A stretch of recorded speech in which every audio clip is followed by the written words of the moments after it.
Hi friends, இது அவங்க man என்சிக்ளோபீடியா அடிச்சா நான் தான் அவங்க மேன். நம்ம இன்னைக்கு பார்க்க போகிறது telemedicine and non face to face service வந்து பார்த்தீங்கன்னா ஆன்லைன் டிஜிட்டல் இஎன்எம் சர்வீஸு 99421லேருந்து 99423 வரைக்கும். ஓகேங்களா? New patient or established patient கேட்டிங்கன்னா இது வந்து எஸ்டாப்ளிஷ் பேஷண்ட்டு.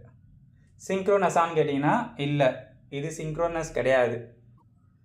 சிங்க்ரோனஸ்னால் என்னென்னு கேட்டிங்கன்னா லைவாக நேரடியாக பேஷண்ட்டும் டாக்டரும் நேருக்கு நேர் பேசிங்கன்னா அது பேர் தான் சிங்க்ரோனஸ், டைரக்ட் கான்டாக்ட்.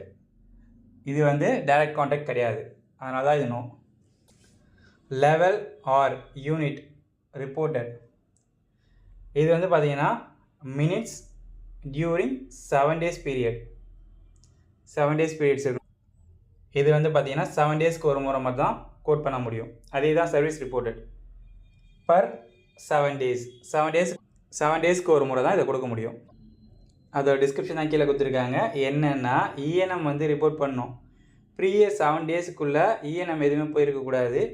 அதே மாதிரி நெக்ஸ்ட்டு 24 hours நம்ம இந்த சர்வீஸ் பண்ணதுக்கப்புறம் நெக்ஸ்ட்டு 24 hours எந்த இஎன்எம் சர்வீஸும் பண்ணிடக்கூடாது. அப்படி பண்ணாமல் இருந்தால் மட்டும்தான் இந்த சிபிடியை நம்மளால் கோட் பண்ண முடியும். நன்றி. லைக் பண்ணுங்கள், கமெண்ட் பண்ணுங்கள், ஷேர் பண்ணுங்கள்.